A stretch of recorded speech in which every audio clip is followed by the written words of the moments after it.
कभी खुशियों की सरगम लिखेंगे, कभी आंखों का पानी लिखेंगे, कभी खुशियों की सरगम लिखेंगे, कभी आंखों का पानी लिखेंगे। मिलके अब हम बड़े प्यार से जिंदगी की कहानी लिखेंगे। कभी खुशियों की सरगम लिखेंगे, कभी आँखों का पानी लिखेंगे, कभी खुशियों की सरगम लिखेंगे, कभी आँखों का पानी लिखेंगे। मिलके अब हम बड़े प्यार से जिंदगी की कहानी लिखेंगे। कभी खुशियों की सरगम लिखेंगे, कभी आँखों का पानी लिखेंगे।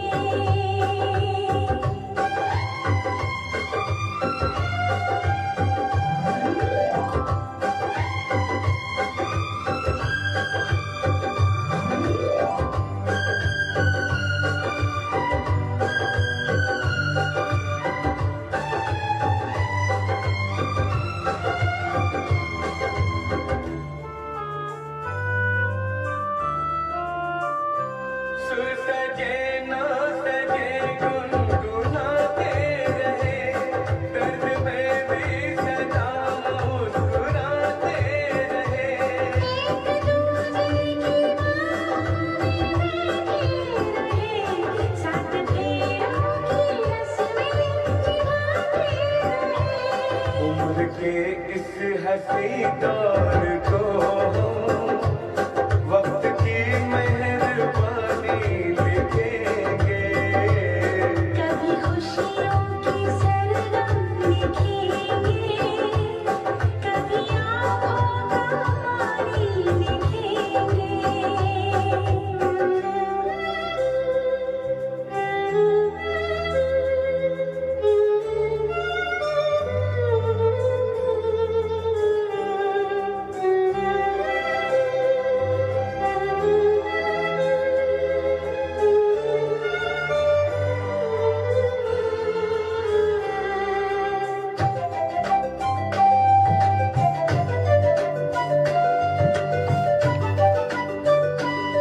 रात ढल जाएगी, दिन गुजर जाएंगे, अपनी पलकों पे सपने संवर जाएंगे। खुशबू सांसों में आके समा जाएंगे, भूल चाहत के हर सुख बिखर जाएंगे। दिल के महके हुए गुलसितां पे धड़कनों की रवानी लिखेंगे। कभी खुशियों की सरगम लिखेंगे, कभी आंखों का पानी लिखेंगे।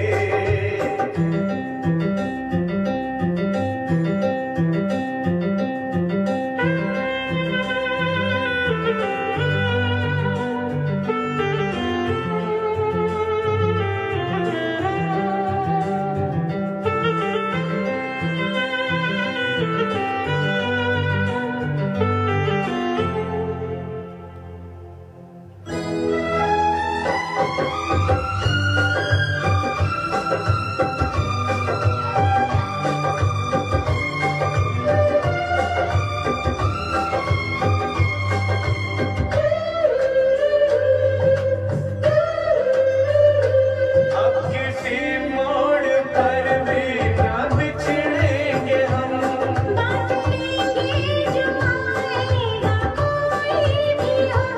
आज से और अभी से ये वादा रहा, जान दे के निभाएंगे अपनी कसम। हमने सोचा है हम नाम तेरे, अपनी ये जिंदगानी लिखेंगे। कभी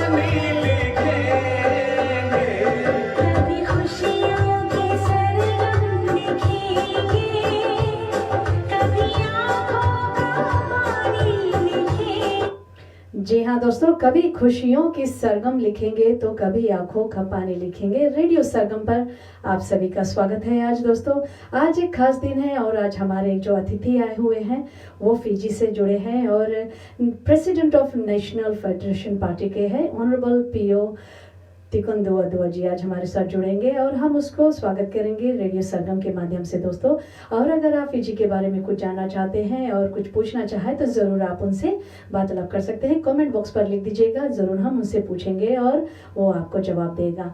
और जैसे कि आप हमें स्पेशल प्रोग्राम लेकर आए हैं अपने फिजी जितने भाई बहन हैं उनके लिए, और उम्मीद करेंगे आप जो हमारा प्रोग्राम है उनको ज़रूर शेयर करेंगे। बहुत ही दिन बाद हम प्रोग्राम लेकर आए हैं।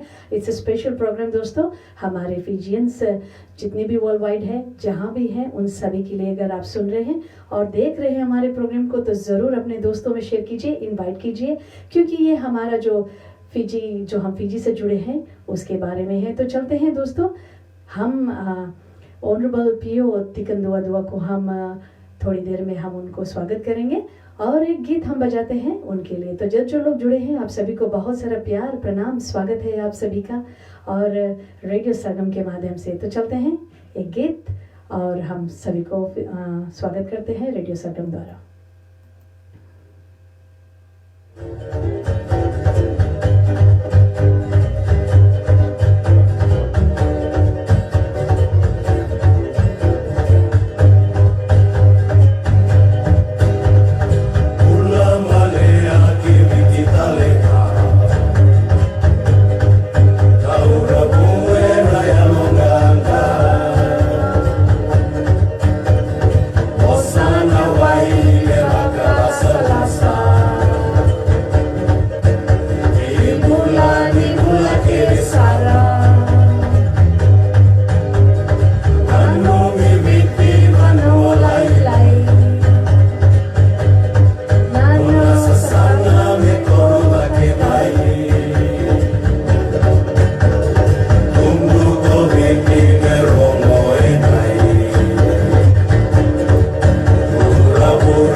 दोस्तों, आप सभी को बुला बिनाका फ्रॉम फिजी आइलैंड्स और radio Sargam welcomes you honourable पियो तिकोदुआदुआ, the president of National Federation Party. We are honored here today to welcome you on Radio Sargam platform and all the viewers and listeners. From all the viewers and listeners, last year we had your colleague Honorable Bhiman Prasad, the leader of NFP, and today we welcome you to Sydney and on Radio Sargam platform, and Bula Vinaka from all our listeners and worldwide.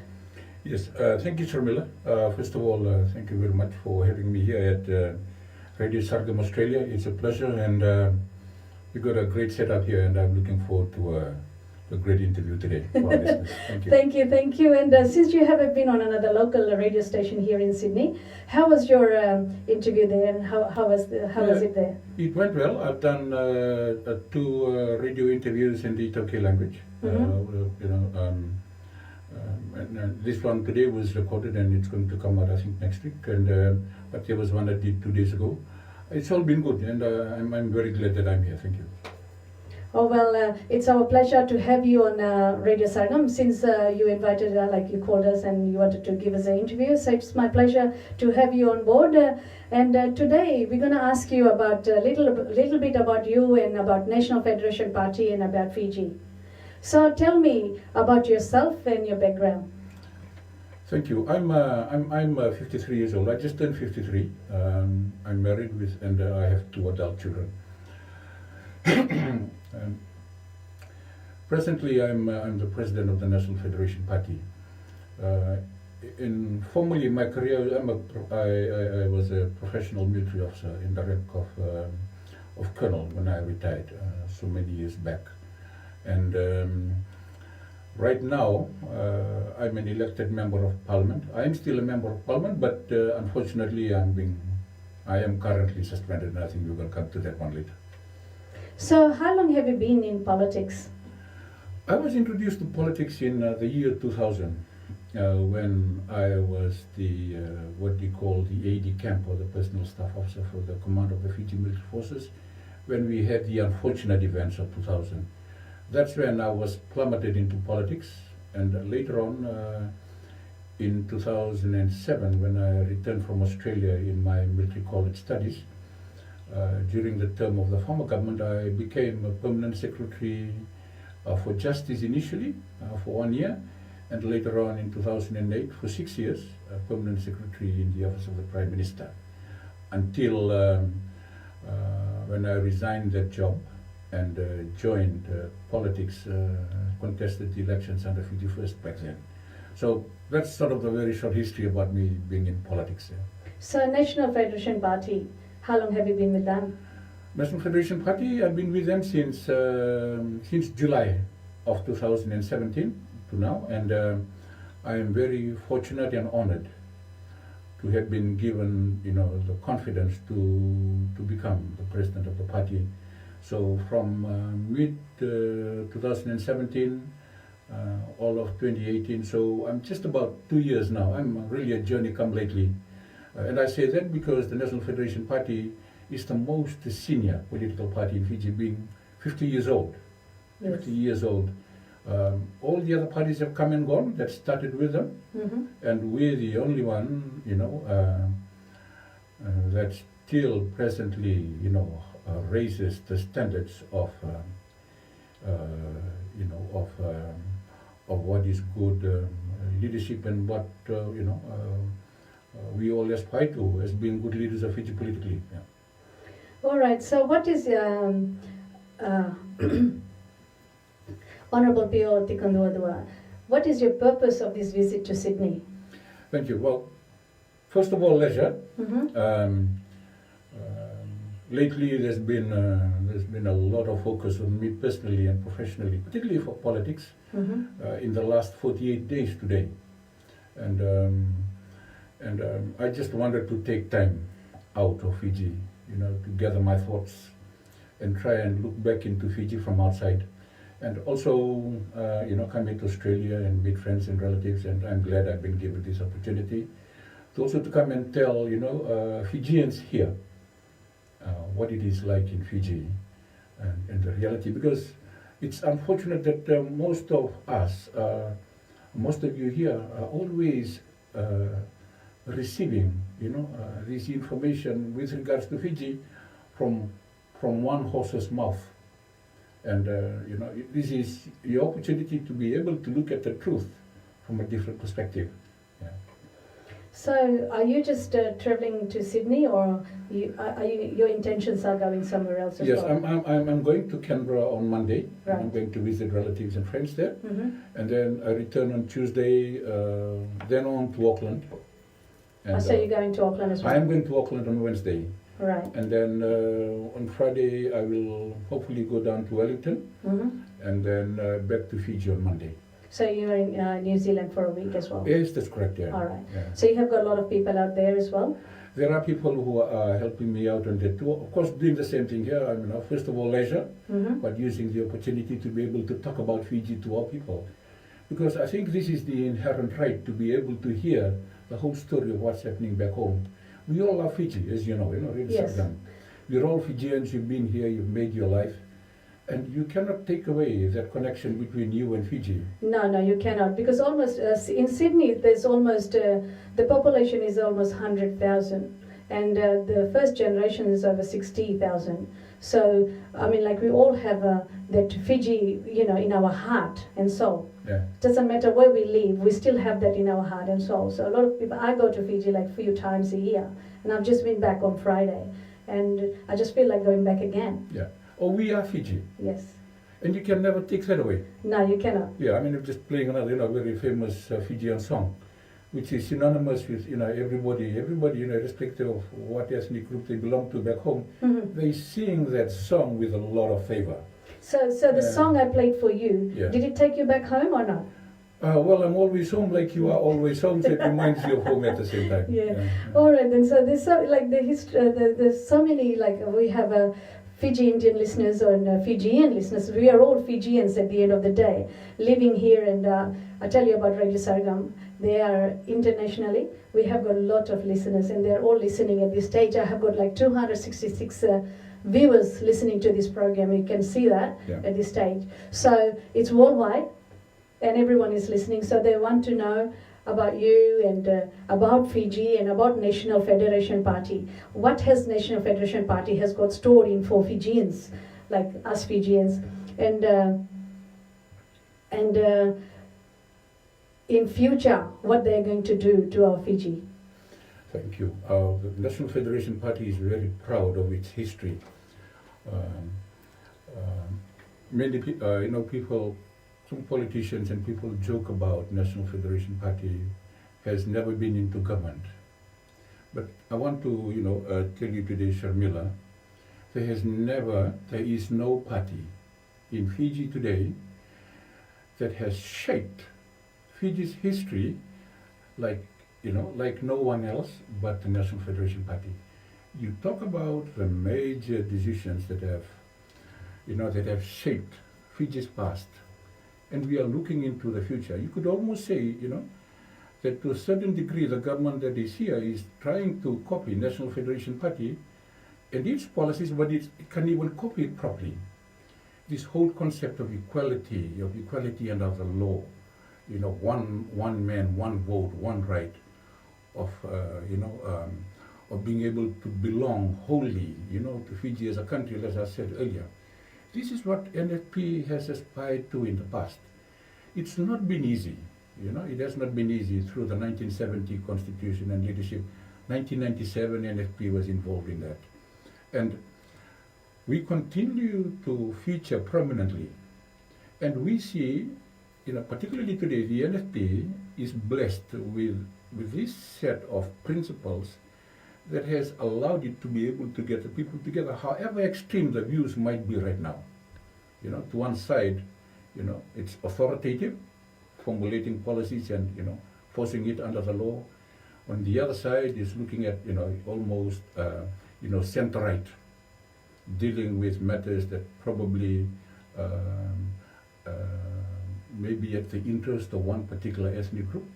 But NFP, from before, the common role and all that has always been about the party. But we have done it in such a way where the people belong to that process, not being forced on the people. And this is why I will tell you today, Sharmila, and the Radio Sargam Australia, NFP has never been more relevant, for what its leaders had established it then. It is going to be the party for the future, because why? It's the voice of moderation, it's the voice of equality and unity and respect, and which is one of the major reasons why I have joined this party, to be able to stand for those values. So it is here, It's been here 50 years, and I can assure you, in 50 years, most of these parties will be gone, but NFP will be standing. Still will be here. Yeah. So looking at the Fiji's current situation and you know how the Fiji is dwelling, example like the drug and suicidal rate, which concerns many of people. What have you got to say about that? Sharmila, our biggest challenge in Fiji today is the rule of law. Rule of law. And we believe in the international principles of everyone being equal under the law, and that the law applies to everyone equally. Now, the way that the law is being applied in many places, there's a lot of questions being raised, whether it's actually being responsive or being proactive to the way people live their lives. There are so many issues hitting Fiji today, socially in particular. Okay. There's been a push for, the government has always been talking about economic benefit for everybody, but has totally ignored the social side. Fiji today, Biman said, Fiji is now the capital of drug in the southern hemisphere. This is a reality. The major drug trade coming down into the south, targeting, the markets in Australia and New Zealand, coming through Fiji. Big, hauls of drug. Our children are taking this drug, both green and, synthetic drugs. It is terrible. And as Fiji is rushing through this process, unfortunately, all these lingering issues is really causing, I can call it decay. It's causing decay within our society. And we must, you guys live here in Australia, there is a fair balance between economical prosperity and understanding the social issues with regards to the people that live here. They need to go hand in hand. You cannot forego the reality of our social structure only to say that because it's coming at the impediment of economic benefit. No, they must go together. So I say in terms of the rule of law, this is our biggest thing. And I tell you right now, we have a big problem for that matter, and this is something that is touching Fiji right now.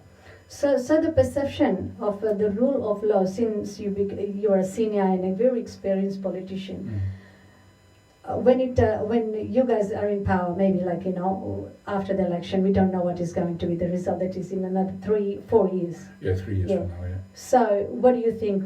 Is there going to be any changes to the rule of law, or is it going to be same, or what do you think? Right now, I tell you, Sharmila, if I look at it from our perspective, we have always been writing about this, been talking about this, particularly to be able to principally apply the law equally amongst everybody. The law really should be there to facilitate the process of people to live equally. Okay. But if the law is seen to be protecting only some people and not the others, then it leaves a lot of gap and questions. And right now in Fiji, particularly in the case that involved me, I told Fiji that the Prime Minister had assaulted me, that he battered me, he touched me outside of the house, he swore at me and all that. It's been 48 days. Nothing has ever been done. Can you imagine in Australia, Morrison, assaulting a member of Parliament? I can assure you he would not be Prime Minister today. That's the rule of law. That is equality under the law. That is justice under the law. So much of this has been happening, undercover, underground, covert. And I think this is one opportunity where this has come to the fore, and government is finding it very difficult to defend it. There's no way you can justify it. So, like I said, going into the future, this is going to be a big challenge. The rule of law going, beyond the election. And, 2018 elections, you hear hundreds and numerous stories where the law, has been questioned, particularly with the application of the law, to be able to have fair elections and a lot. Okay. Now, I hope that when we go to elections in 2022, that the rule of law will be paramount. So, like, if you look here in Sydney, in Australia, there's always a parliamentary privilege committee. Is there one in Fiji? Yes, there is one in our parliament. It is established under the standing orders, Mm-hmm. and lately, the privilege matter was about me. So, and it's a committee comprising 6 members. Mm-hmm. The chair, who's from government, and there are 3 members from government and 2 from the opposition. So, is it working? Well, When you look at rule of law, yes, okay, is this parliamentary privilege committee, yeah. is it working or is just I have, okay, they were established, they worked, mm-hmm, they were convened, mm-hmm, because the speaker had convened it under the standing orders. But right now, in terms of how it performed its functions with regards to me, it raised a lot of questions and a lot of issues. It's public now, and I feel that I have really been unfairly treated by the committee, because it is a political process. There's 4 from government and 2 from the opposition. It's not always the best way, perhaps, to look at, the privilege matter of a particular member. But in this case, the law has established it, but it's the application of the committee to be able to uphold the law. Yeah. Sir, there's so many people watching this program, as you can see, but hardly people are commenting, because I think when it comes to, like I was reading Fiji Times, and I have been reading that news every day, where it says justice delayed and justice denied. So it's kind of like a fear, isn't it? So, like for social media, it is a shimmering fear about rule of law. So do you want to enlighten us on this?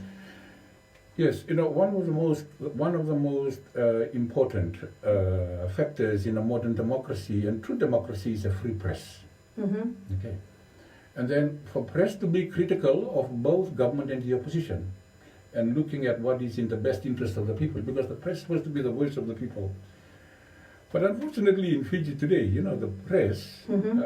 it is very difficult for me to even call, some of them, the major press, both television and and printed media, Mm-hmm. actually to be independent.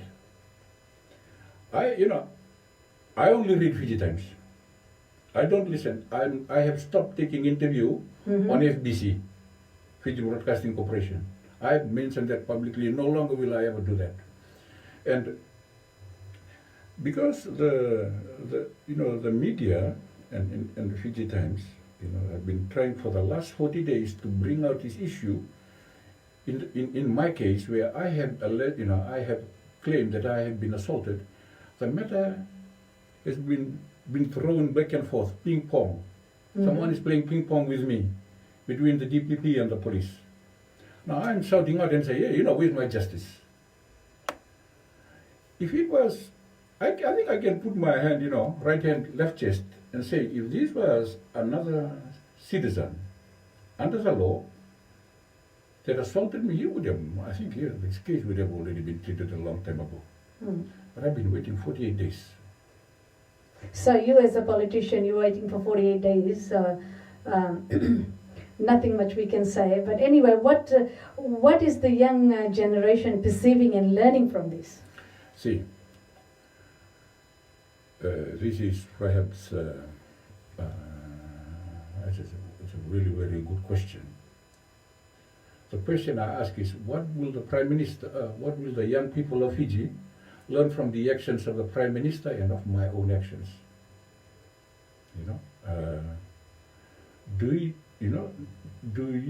Would you like to raise your children in the manner for them to be able to go and do those things that he did?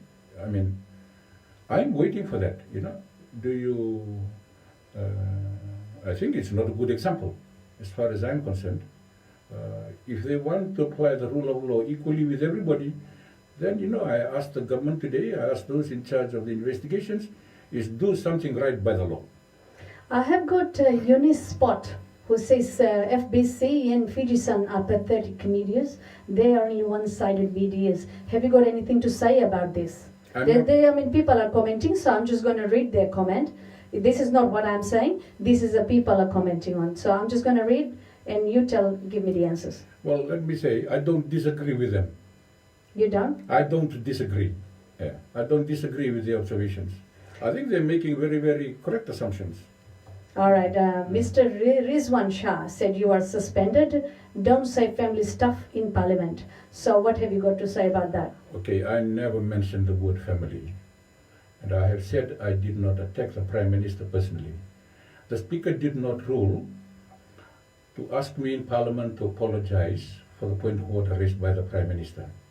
Okay, I know what I said, and I know what I meant. And I did not mean family, so, for our listener who's making that comment, I just want to show him that I did not mean family. I never meant family. All right. Faisal Khan is saying, what will the young generation from you attacking the Prime Minister? Family. No, I did not attack the Prime Minister's family. I think I've just said that, yeah. Yes. I think this is a... I'm just reading Yes, the no, that's comments, right, what they are yeah. saying. So this is for you to know and Yeah. for the public to know, Yeah. for the listeners who are listening, because hardly people are commenting because I don't know why, but there may be a reason behind it. But I'm just saying what they're commenting and I'm asking you, so you are replying. So that's what it is. And like lots of Fijian living here in Sydney, even outside Sydney, like outside Fiji, they are trying to invest in Fiji. And there are so many obstacles from investing in Fiji. Is there any assurance if with the National Federation Party, if they get into power regarding this investment, or if they can invest or without being in fear, or just with confidence, they can just go there and invest? Yeah. No, thank you for that. With NFP, we always, aspire to the principle where the business community need to be protected to be able to do their thing about the country and the people. So they need to be given room and the freedom to be able to do just that. They are there to invest, and they are there to be protected under the law that that they follow. Okay. One thing I can tell you that we are not going to do: we will never shift the goalpost to suit us all the time if it needs be. We will be working together. Our intention is that we believe the business community provides the opportunities for our people. Respect them. Right now, the business community in Fiji is crying. Why? Because government keeps shifting the goalpost. You're suggesting new ideas in new government about protecting people who want to come and invest their money. I know Prime Minister comes here and invites Fijians in Australia to go and invest back home. I'm very interested to find out who has gone back, because the vibes are coming that government may not be the best partner in Fiji right now for any investment. That's a rather unfortunate truth, because the business community, particularly the small ones, find it very, very difficult to survive under this government, particularly under the current taxation policy and the way they institute policies and keep changing them. They keep changing them. You're shooting the ball there, and then you look there, the goalpost was there, but it's gone over to the other side. I mean, that's what's happening right now. How can you have a big guarantee of a return of your investment, and that good spirit you came in with your money is going to be reciprocated by the government that is there to protect you? This is here as a partnership. We should not be there to penalize you. So, the NFP, 50 years, I tell you, we made some really, really good decisions by our leaders. But dialogue, I can tell you, dialogue is very important. Talanoa, as they say, is very important. It's not exerting yourself about what you think is good, it's what we agree to be good. So if I'm going to tell you that what I'm thinking is good and you must follow, then you'll find some difficulty trying to accept me, But that level of respect must apply to everything, both business, social, political, and respect for everybody. We need to coexist as a people that love each other, not trying to choke each other's neck.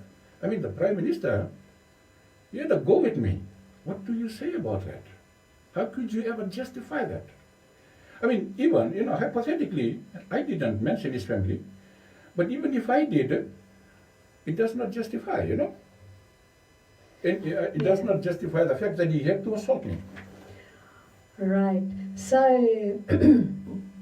Mr. Pio TIKODUADUA, tell me something like, with the next election coming up, are you still going to be here? Are you still going to be the president of National Federation Party? Okay, well, that is like the election is going to be, if we, you know, it's planned for 2022, so it's, you know, a few years away. God willing, I'm still alive and I'm still in good health. I would still like to make a difference for Fiji, be a good example to our people, you know, cause the change to happen. There's a lot of cry right now, but, you know, in 2018, NFP is saying, you know, change is coming. Change is coming. You know, it did not happen then. But I tell you, you know, if the mistakes are being done, it's not being done by NFP, it's actually being done by government. It's being done by the top of government. So what have you got to say to the listeners and people of Fiji for the next election and coming up election, and what is there for you? What are you giving it to the public, like Fiji people? Yeah.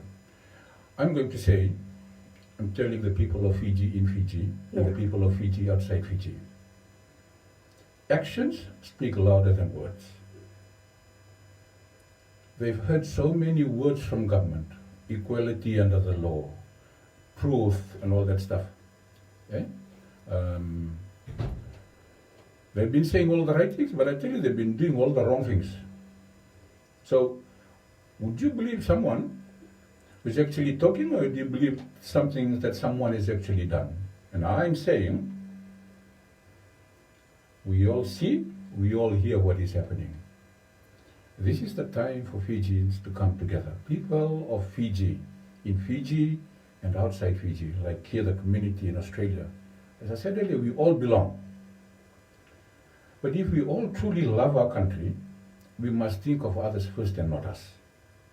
And I think then that's the only way that when we respect each other, genuinely equal, not being professed as equal, but genuinely equal under the law, then and only then we should aspire for a governance that stands for that respects the investor, that respects the common citizen, that does not exist, that does not serve the goalpost, that listens, that does not force issues down using the law. This is what they should be looking for. And generally, you know, I'm saying right now, government has failed miserably in social relations in Fiji. I've said it in Parliament, we have continued to say it, that we have grown apart this while. They're talking about equality, but they have never worked at equality. They're talking about respect for everyone else. They do not respect people. There's no respect for me, there's no respect for Parliament. So I'm saying, let's all grow up. Let's stop lying to each other. Let us all call a spade a spade. And let's be free, no fear, free to exercise our rights enshrined under the Constitution freely. And I ask the government to listen to the people. Listen to the people. Just before we go, I was in Fiji last week. And a lot of people were in fear about something is about to happen. Something is going to happen 22nd or 23rd of, which is gone, like Monday, Tuesday it was. What was it and why were they in fear? Nothing happened. Let me say nothing happened. Now I have got my own theories about where that came from. You know, and I believe that did not come from where they're saying it came from. Where government is saying it came from. It sounds some really dodgy conspiracy as far as I'm aware, you know, and how to be able to safeguard, and also by the same token to distract the people from the real issue that is in Fiji today. And that is the ailing economy. We're going down. Fiji's economy is not performing well. They're giving you all the right stories, they're telling you all the stories you want to hear. You come to Fiji. Cost of living up. Export down. GDP is struggling. Big debts. 6 billion today. 6 billion today. The attitude does not help. Now, I think it was a form of a distraction. And it's unfortunate. Distraction to what? It's just a distraction to get Fijians to, to take their mind away from the reality of what is happening to Fiji today. And Right. shift it to a matter of security and say, hey, you are under threat, Indo-Fijians under threat, children under threat, don't go to school. No, but it's a major failure because, a few days before, the Prime Minister said, the military said and the police said, everyone is safe. Nobody is feeling safe. That day, nobody came to work. Suba was late.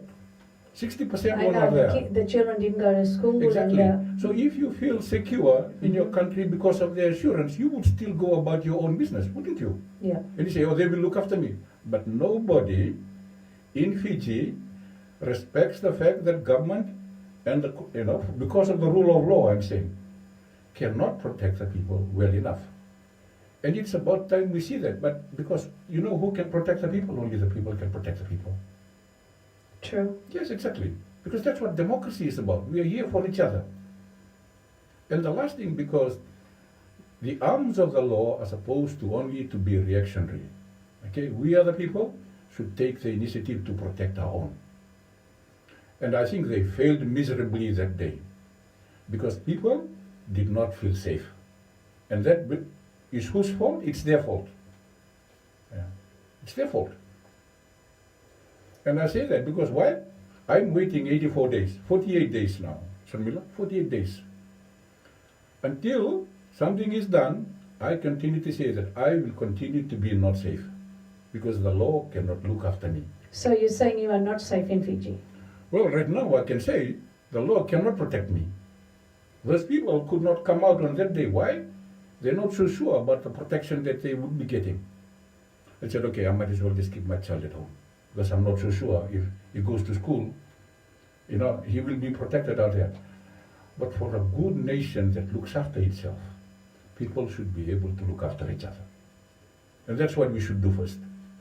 Right. Before we go, Honorable Pio TIKODUADUA, I said thank you for coming on Radio Sargam platform. And also, before we leave, there's one last question I want to ask you. What are your plans going forward, especially at the end of your suspension period in 6 months? Well, thank you. God willing, that I'm still alive and well. You'll see me back in the house, and I can tell you now, going forward, we are even more determined to make sure that the law applies equally to everybody. Be you at the top or be you that cleaning the street, the law must equally apply. And I am going to be, like NFP, a big advocate for that. Because if we're all equal under the law, then your investment is protected. Then you'll be safe to come from Australia, enjoy your holiday, spend your money. If something is not right with you, you can use the law to protect you. You don't go to the law and the law is run away. It means today something, another day tomorrow, but that's going forward, Sharmila. Fiji is a beautiful country, and we want to keep it beautiful for our people. But it belongs to the people. It doesn't belong to the government. It belongs to the people. And, the government must respect the wishes of the people. And that's what. You will hear that from me, like NFP, when I get back in 6 months, God willing. Inshallah. Bula. Thank you so much for being on our Radio Sargam Australia, and my team, on behalf of my team and all the management, thank you so much that you came here and you told about yourself and about Fiji, how it is, and all the best for future, and hope to see you again. Thank you, Sharmila, and I take this time also to thank you and your good husband and Radio Sargam Australia for giving me this most wonderful time to come and share with you. And I see you growing, it all looks good, and I wish you all the best as you go forward. Thank you so much, and thank you to the beautiful listeners, those who were listening to Radio Sargam and sharing this program, and on behalf of Honorable Pio TIKODUADUA, thank you, Bula Vinaka, till we meet again. Thank you so much once again. Dhanavad.